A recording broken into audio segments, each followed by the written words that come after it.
Hi, it's your boy Abrante the Creator, and welcome back to the Madmen podcast. Today, we're going to talk about demonstrations. Heading to the election, there have been a couple of demonstrations that have been happening over the span of 2 weeks. Yes, exactly. First was the NDC teamed demonstration against the EC regarding auditing the voter register, right? And now you had the freedom fighters doing a protest on Stop Galamsey. And all this thing has been going on, and I'm wondering, to what extent will you participate in a demonstration? Because what all these people are letting us believe, if you listen to them very carefully, let's start with the NDC one. The NDC team, the one. If you listen to the NDC very well, you'll be convinced that what the NDC is doing is very right. I mean, back then when we were about to do the election, opposition now in government also requested that the voters registration be audited. Now they are in power. They said no. I mean, they are siding with the EC. I don't know how come anytime people are in power, they always favor the EC. They're in bed with the EC. Whatever the EC says, they kind of support it. And if you're in opposition, whatever the EC says becomes so difficult for you to understand. What the NDC is saying is that during the voter transfer, there was one case somewhere in the north that one of the EC officers there transferred almost 38 people from names from Tamale to that place. And he did it so covertly that NDC suspects that if one man is able to do this, then a lot of people in the EC capacity have also tainted the registration, the registrar or the voters registry. Understand? So there's a need for them to call out people to support them, to put pressure or mount pressure on EC to do an audit on this voter registration. And the funny thing is that if you go on social media, a lot of people have actually supported the NDC on what they are doing, right?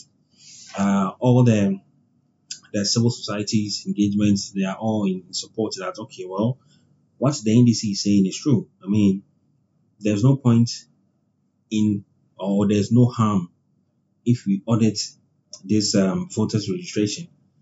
Voters registrar. I don't know why I keep saying registration. Voters registrar. So that it will be clean. So that when it's time for us to go and vote in December, we will have a very credible voter list or voters list. That's okay. Now, all these people say they belong to this place. All their names are there. And whoever said he belongs here is actually from that place. See, that is the whole hoo-ha-ha of this issue. But the EC is saying that let's go back. During the demonstration, the NDC presented their evidence as to what they think that is they have found when they did their preliminary investigations. I mean, but the EC is still insisting that NDC should give them their evidence so that they will go through, then do the rectification if there's a need. But the NDC on the hand is also saying that no, you should do it since you are a integrity house. So if we have identified some wrongdoings, why don't you sit down and do your investigations and give us a credible form so that we compare with our evidence and say that you have actually done a good job. But so here's the bone of contention at the moment. Right now, nobody wants to show who has the right evidence, who has the wrong evidence. So we are still here.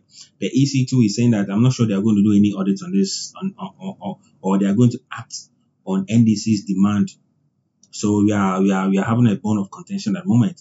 And right now, MPP2 is supporting the EC, and they have also come up with a claim that if the EC supports or do the audit that the NDC is demanding for, that means they're also going to do a demonstration. So now the EC is torn between the two parties, and I believe that it causes no harm if the MPP actually supports the NDC on this particular one.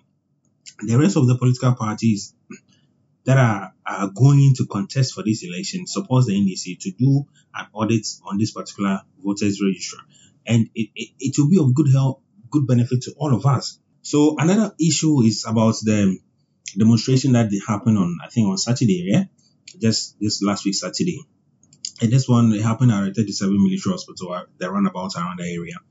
It was about this pressure group that was giving more pressure on governments regarding the Galamsey. I mean, over the course of these 2 months, Galamsey issue died off at some point when the media coalition put mounted pressure on the government to find a lasting solution for Galamsey. When that campaign started, the effects died off at some point. So in the last 2 months, right now, it resurrected again, and all thanks to one of the media gurus. I mean, Oketeche, yeah, he works at Angel FM. He and one journalist at Kesvin, they went on a self-arresting tour on Galamsey site, somewhere in the western regions. Yeah, so they arrested some people, self-arrested some people, and presented them some Chinese. Let me be more specific. They arrested some Chinese and presented them to the police station around our community for them to. Right now, we don't know the tail and head of that story as to whether the the Chinese have been sent to court to have their fair hearing at the court, or so right now we don't know what happens to that case, but we will follow up. I'll give you more updates on that particular issue.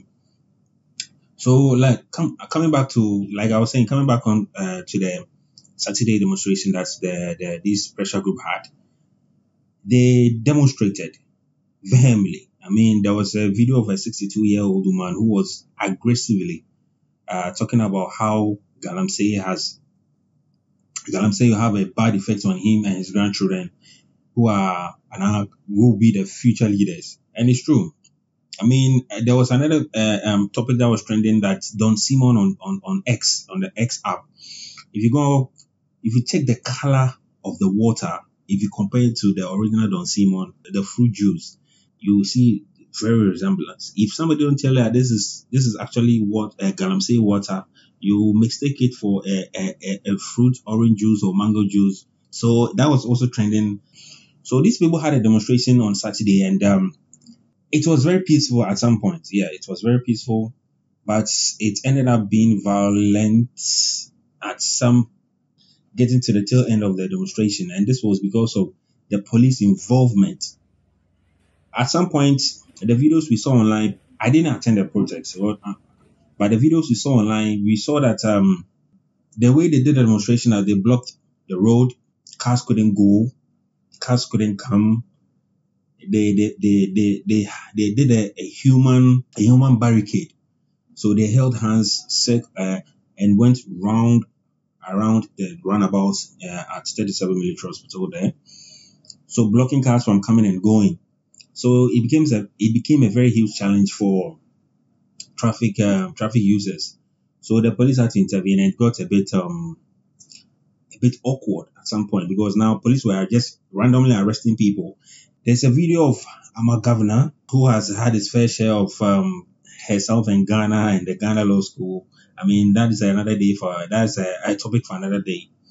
She and a group of people were standing just at the away from the demonstration. At that time, I think the demonstration has already died off, and the police just came and arrested all of them. They were just standing there doing nothing.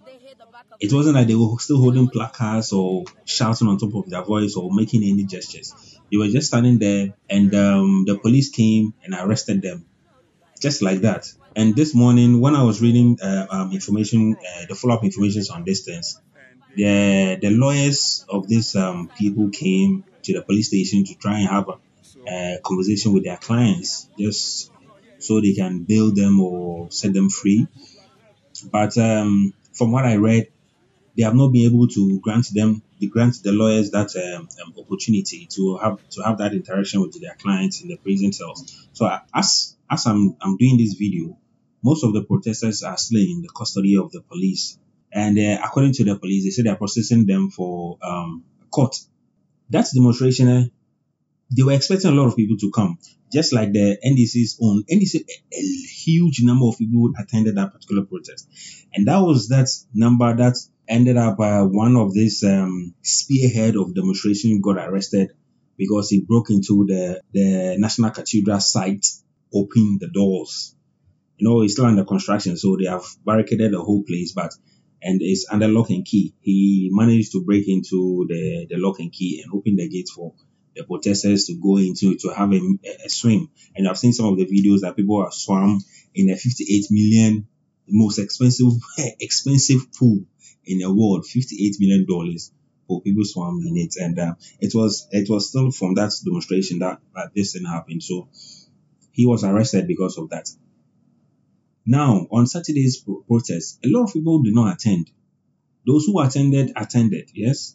So now I'm asking you, what will motivate you to attend a protest?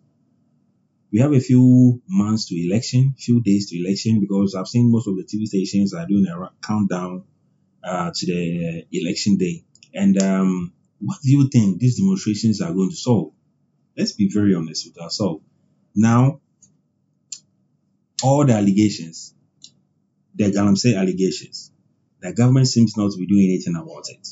The people that are involved, the MCs, the DCs, the ministers, the government officials that are involved in it, the government is not doing anything about it. And the only person that is doing something about it, who is in the highest authority doing something about it, is that Santini. And so far he has distilled, I think, 2 or 3 of his chiefs, because he found out that they were involved in Galamsey.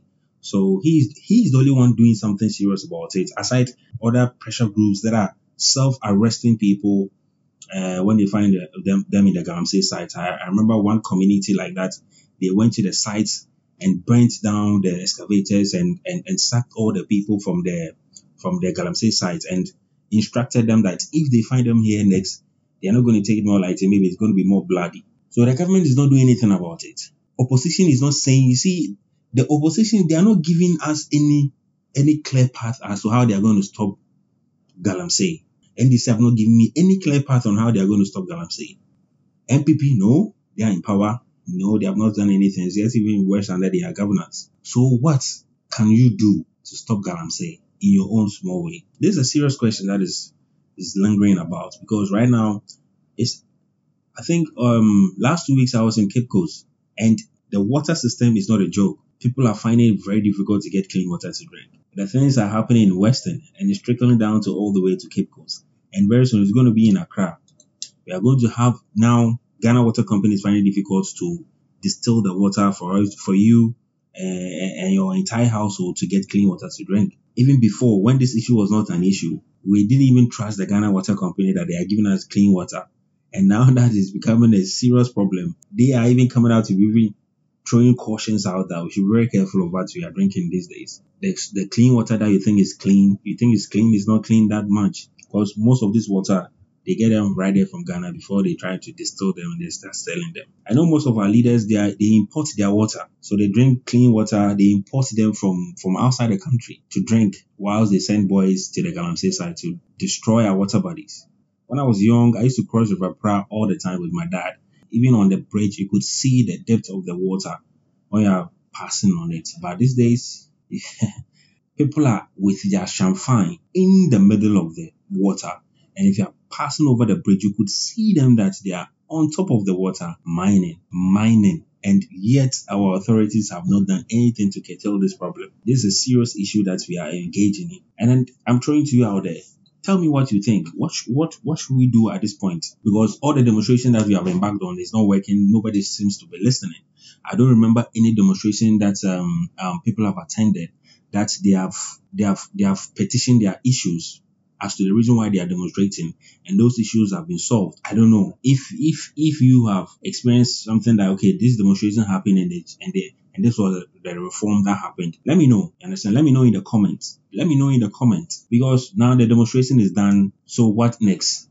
What next? The people that were arrested because of this Saturday's demonstration, what next? Now they got arrested. Probably they will take them to court. They'll find them, depending on the severity of their crime, they'll find them. If they get released, the demonstration that they embarked on, what benefits or what is the reform that is going to come? Because the leaders are not listening. So I ask you this question. Drop in your comments and let me know your opinion or your suggestion as to what we can do to move the country forward. It's a boy, Abrante the Creator. Like, subscribe, and let me give you more issues that are mind-boggling. Help me, help you, help all of us to make Ghana a better place. Thank you. Subscribe, like, and share. Remember to leave your comments in the box. Tell me what you think on some of these topics.